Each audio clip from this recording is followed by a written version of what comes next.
Our site is the monastery of Ayia Napa that developed from a cave church that became a religious site, developed into a church and then in a monastic complex across the Middle Ages. It is located in the heart of the village of Ayia Napa, in the rural area of the southeastern coast of Cyprus. Two main interesting aspects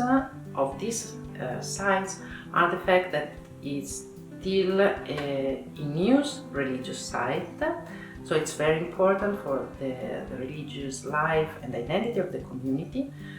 and also the landscape that has been dramatically modified after the events of the 1974, namely with the Turkish occupation of the north side of the island. The current state of the site is undergoing now restoration because there's a plan for the revalorization of the whole complex as a joint site, including the part with the church, the cave church and the religious building, and integrated it with the rest of the complex where a museum for the local history will be hosted. The local challenges are many. I would say that the main one is to combine the willingness of restoring and valorizing the site, mostly to give it back to the community, so to open something that is valuable and useful for the community. So the church give access to the church with its religious function and also offer an environment that can be a key reference for the identity of the people living there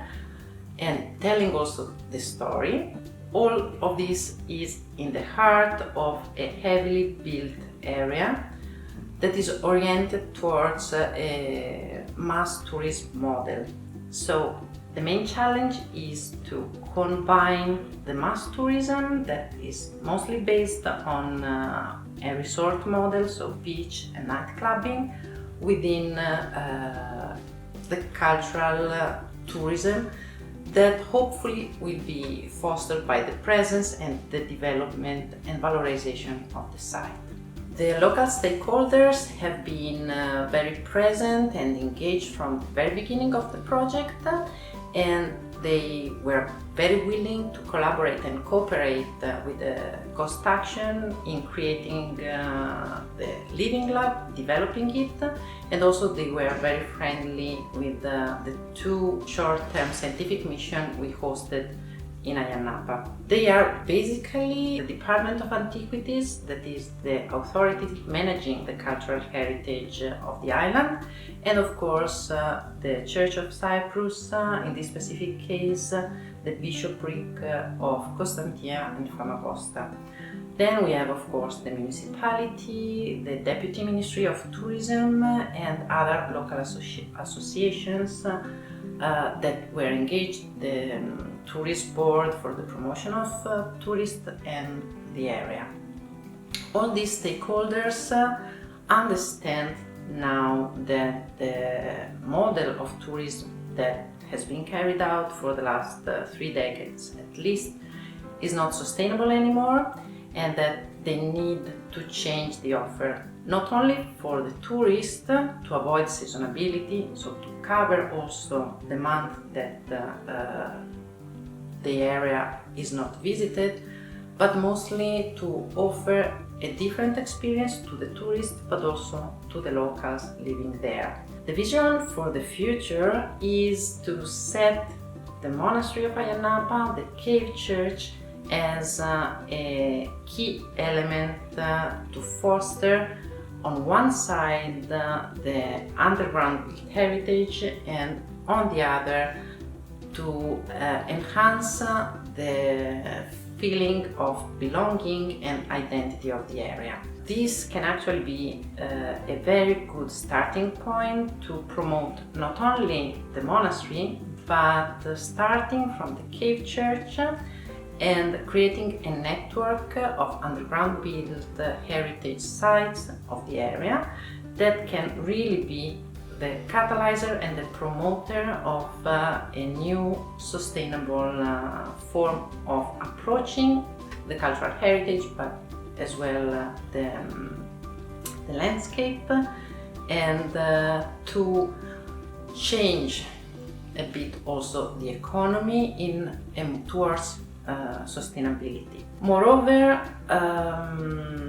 the vision already embrace this perspective, so the museum has been developing, focusing of course on the site, telling the story of the church from its origin as a cave and then the development of the whole complex, but stating a clear relationship between the site, its existence there, linked with the landscape, cultural and of course natural landscape. So what we are willing to see is the opening of this museum, and also the impact that the Coast Action did by helping and supporting the already existing collaboration within this specific project of the museum, and hopefully enlarging it, including other stakeholders, and